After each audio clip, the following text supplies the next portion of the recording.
Hello everyone, कसे आहात? मजेत आहात ना? सगळ्यांना श्री स्वामी समर्थ. तर आता नवरात्र संपली आहे. आजचा दसऱ्याचा दिवस आहे. सगळ्यांना माझ्याकडनं दसऱ्याच्या खूप साऱ्या शुभेच्छा. तर आता नवरात्र संपली, नवरात्रीचे वेध होते. 9 दिवस बोलता बोलता गेले. नाचण्यामध्ये म्हणजे गरबा खेळण्यामध्ये, देवाची सेवा करण्यामध्ये, सगळ्या काही पारायणं वगैरे हे सगळं जे धार्मिक वातावरण 9 दिवसापासून चालू होतं ते आज अखेर त्याचा शेवटचा दिवस आहे. तर आता दसराही झाला.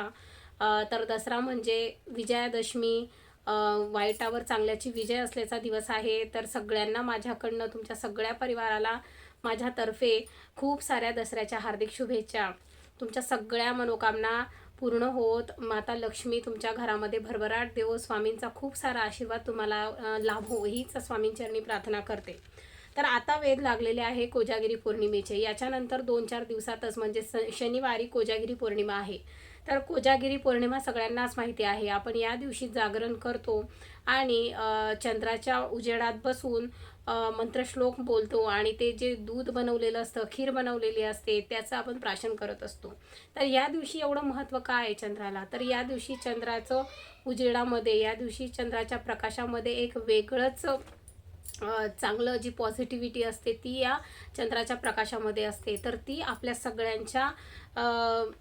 सगळ्यांना जर ती जे प्रकाश किरण आपल्या अंगावर पडले किंवा त्यांची जी सात्विकता आहे ती आपल्यापर्यंत जर पोहोचली तर आपण मानसिकरित्या सुदृढ होतो. त्याचप्रकारे आपण मानसिकरित्या स्ट्रॉंग होत असतो. सगळ्या प्रकारे आपली प्रगती ही होत असते. आपले विचार हे चांगले होत असतात. पॉझिटिव्हिटी आपल्यामध्ये येत असते. एक नवीन नवीन चैतन्य, ज्या प्रकारे चंद्राचं उजेड हे पांढरशुभ्र असतं आपल्या जीवनातही, तसाच प्रकाश तो घेऊन येत असतात. तर म्हणून आपल्याला या दिवशी म्हणजे पौर्णिमेच्या रात्री, कोजागिरी पौर्णिमेच्या रात्री 12 वाजेपर्यंत चंद्रदर्शन घेऊन मग प्रत्येकाकडे बघतो आपण दूध हे घेतलं जातं. दूध हे चंद्राच्या प्रकाशात ठेवलं जातं. त्याच्यात चंद्राचं दर्शन घेतलं जातं, चंद्राचं पूजन केलं जातं आणि मग ते आपण दूध हे घेत असतो. तर कोजागिरी पौर्णिमेला खूप महत्त्व आहे. पौर्णिमेच्या दिवशी आपल्याला जागरण करणं म्हणजे आपण लक्ष्मीची अपार कृपाही प्राप्त करून घेत असतो. लक्ष्मी आणि लक्ष्मीची बहीण ही कुलक्ष्मी, ह्या 2 बहिणी आहेत. पण जी कुलक्ष्मी आहे, जे या दिवशी म्हणजे कोजागिरी पौर्णिमेच्या दिवशी न जागरण करता जर झोपी जातात, आळशीपणा करतात, तर त्यांच्यावर लक्ष्मीची अवकृपा होते आणि त्यांच्या घरामध्ये ती शिरत असते आणि वादविवाद, कटकटी, घरात पैसा न टिकणं, अशा समस्यांना आपल्याला तोंड द्यावं लागतं. म्हणून लक्ष्मी माताही बघत असते की या दिवशी माझी कोण सेवा करतंय. ज्या घरामध्ये तिची सेवा केली जाते, ज्या घरामध्ये कोजागिरी पौर्णिमेच्या रात्री जागरण केलं जातं, त्या घरामध्ये तिचा कृपा आशीर्वाद हा अनन्यपणे लाभत असतो. त्या भक्तांवर तिची नेहमी कृपादृष्टी असते. तर म्हणून आपल्याला कोजागिरी पौर्णिमेला अजिबात 12 वाजेपर्यंत झोपायचं नाही आहे. 12 वाजेच्या आत आपल्याला पूजेची मांडणी करून 12 वाजता बरोबरच्या मांडणी करायची आहे आणि पूजेला बसायचं आहे. जास्त वेळ पूजेला लागत नाही, त्या 5-10 मिनिटात आपली ती पूजा होते. किंवा आपण जर अर्धा तास धरला तरी चालेल. अर्धा तासात आपली सगळी पूजा होते आणि मग आपल्याला ते दूध प्राशन करायचं आहे. तर खूप सोपी पूजा आहे. याच्यामध्ये भगवान विष्णूंची, माता लक्ष्मीची, गणपतीची पूजा, इंद्राची, चंद्राची आणि कुबेराची पूजा या पूजनामध्ये केली जाते. एक चौरंग ठेवायचा, त्याच्यावर पांढरशुभ्र कापड टाकायचं आणि त्याच्यावरती एक भरलेला कलश ठेवायचा आणि डहाळे ठेवायचे.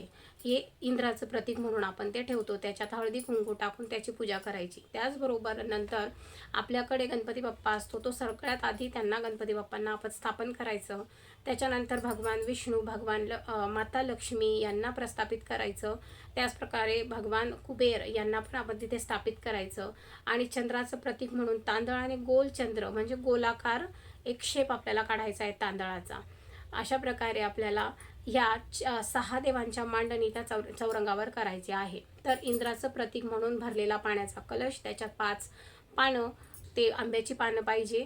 तुम्ही विड्याची पानं ठेवा, आंब्याची पानं ठेवा, पण असा कलश तुम्हाला ठेवायचा आहे. त्याच्यावर नारळ ठेवायचे नाही आहे, फक्त पाणी भरलेला कलश आणि त्याच्यात 5 पानं ठेवायचे. त्याचे पूजन त्या पाण्यामध्ये हळदी कुंकू अक्षता टाकून त्याचं पूजन करायचं आहे. त्याच्यानंतर गणपती बाप्पाला स्थापन करून गणपती बाप्पाची पूजा आपल्याला करायची आहे. अथर्वशीर्ष म्हणायचं आहे. श्री गणेशाय नमो मनातल्या मनात आपल्याला बोलायचं आहे. त्याचप्रमाणे भगवान विष्णू, माता लक्ष्मी यांची दोघांची हळदी कुंकवाने पूजा करायची आहे. जर तुमच्याकडे श्रीयंत्र असेल तर श्रीयंत्र तुम्ही ठेवू शकतात आणि जर श्रीयंत्र ठेवलेलं नसेल तुमच्याकडे तर तुम्ही सुपारी घ्या, त्याऐवजी भगवान विष्णू म्हणून पण तुम्ही सुपारी घ्या. ह्या दोघं सुपाऱ्या जवळजवळ ठेवा आणि भगवान विष्णूंच्या डावीकडनं माता लक्ष्मीला तुम्ही स्थापन करा. ह्या दोघांची सारखी पूजा करा. दोघांना लक्ष्मी गायत्री मंत्र, विष्णू गायत्री मंत्र प्रत्येकी एक एक माळ तुम्हाला बोलायचा आहे दोघांचं पूजन करत असताना. त्याचबरोबर भगवान कुबेरांची, त्यांच्या शेजारी भगवान कुबेराची तुम्हाला स्थापना करायची आहे. श्री कुबेराय नमः म्हणत म्हणत तुम्हाला भगवान कुबेरांची पूजा करायची आहे. त्यांना फूल, दीप, धूप हे सगळं आपल्याला अर्पण करायचं आहे. त्याचबरोबर कुबेराचं पूजन झाल्यानंतर आपल्याला त्यांच्या शेजारी चंद्राला स्थापन करायचं आहे. जर तुम्ही चंद्राला स्थापन करायचं असेल तर तुम्ही एक सुपारीही मांडू शकतात. थोडे तांदूळ ठेवायचे आणि त्याच्यावर सुपारी ठेवायची. नाहीतर तुम्ही गोल थोडेसे तांदूळ घ्या आणि त्याचा गोल शेप बनवा, म्हणजे सर्कल बनवा आणि त्याला चंद्र म्हणून तुम्ही त्याचं पूजन करा. त्यालाही तुम्हाला गंधाक्षता फूल अर्पण करून धूपदीप दाखवायचा आहे. अशा प्रकारे या 6 देवतांचं पूजन आपल्याला कोजागिरी पौर्णिमेच्या रात्री करायचं आहे. त्यांना नैवेद्य म्हणून आपल्याला आटवलेलं दूध आपण तिथे ठेवायचं आहे. आटवलेल्या दुधाची पूजा आपल्याला करायची आहे. त्याच्यात आपल्याला एक तुळशीपत्र टाकायचं आहे, कारण तुळशीपत्राशिवाय भगवान विष्णू म्हणा आपण दिलेला प्रसाद हा देवांना अर्पण होत नसतो. म्हणून आपल्याला न विसरता तुळशीपत्र त्याच्यात टाकायचं आहे. तर सगळ्या या आपण मांडणी केलेल्या देवांची आपल्याला पूजा करायची आहे. त्याच्यामध्ये आपल्याला गजलक्ष्मी ॲड करायची आहे, म्हणजे गजलक्ष्मीसुद्धा त्यांचीसुद्धा आपल्याला पूजा या दिवशी करायची आहे. तर अशा प्रकारे चौरंगावरती हे सगळं स्थापन झाल्यानंतर सगळ्यांना तुम्ही गंधाक्षता फुले वाहा, धूपदीप वाहा, त्याच्यानंतर नैवेद्य दाखवा. तुम्ही आरती म्हणा, गणपतीची आरती म्हणा, माता लक्ष्मीची आरती म्हणा, स्वामींची आरती म्हणा. अशा प्रकारे तुम्ही 3 ते 5 आरत्या म्हणू शकतात. आणि तुम्हाला त्याच्यानंतर सेवा करायची आहे, ती म्हणजे श्री सुक्तम तुम्हाला 16 वेळा बोलायचं आहे. महालक्ष्मी अष्टकम तुम्हाला 9 वेळा बोलायचं आहे. एक माळ तुम्हाला नवारणव मंत्राची जपायची आहे. एक वेळा व्यंकटेश स्तोत्र तुम्हाला बोलायचं आहे. एक वेळा व्यंकटेश स्तोत्र बोलल्यानंतर एक वेळा तुम्हाला भगवद्गीतेचा जो 15वा अध्याय आहे तो तुम्हाला एकदा वाचायचा आहे. तर अशा प्रकारे तुम्हाला या इतक्या सेवा ह्या रात्री करायच्या आहे. त्याचबरोबर चंद्राचं पूजन करताना ओम सोमाय नमः, ओम सोमाय नमः हा मंत्र 21 वेळा किंवा 108 वेळा तुम्हाला बोलायचा आहे. आणि अशा प्रकारे तुम्हाला जमेल तितक्या सेवा तुम्ही, आता आपल्याला माहिती आहे प्रत्येक देवाला कोणता कोणता श्लोक मंत्र आवडतो किंवा त्यांचे महत्त्वाचे श्लोक मंत्र कोणते आहे. आता मी जे सांगितले ते माहिती आहे तुम्हाला. लक्ष्मी मातेचे, भगवान विष्णूंचे स्तोत्र आहे, गणपतींचं अथर्वशीर्ष आहे, प्रज्ञावृत्त स्तोत्र आहे. या सगळ्या देवांचे श्लोक तुम्हाला माहिती आहे ते तुम्हाला बोलायचे आहेत आणि आरती करून घ्यायची आहे. आणि त्याच्यानंतर पूजा करताना अजून एक मंत्र जो आहे तो कोजागिरीच्या रात्री आपल्याला बोलायचा आहे. तो म्हणजे ऋणरोगादी दारिद्र्यम अपमृत्युम भयम शोक मनस्तापनाशयन्तु मम सर्वदा. ऋणरोगादी दारिद्र्यम अपमृत्यू भय शोक मनस्तापनाशयन्तु मम सर्वदा. तर हा मंत्र मी तुम्हाला डिस्क्रिप्शन बॉक्समध्ये देते. तो तुम्ही पूजन करत असताना 11 वेळा बोलायचा आहे.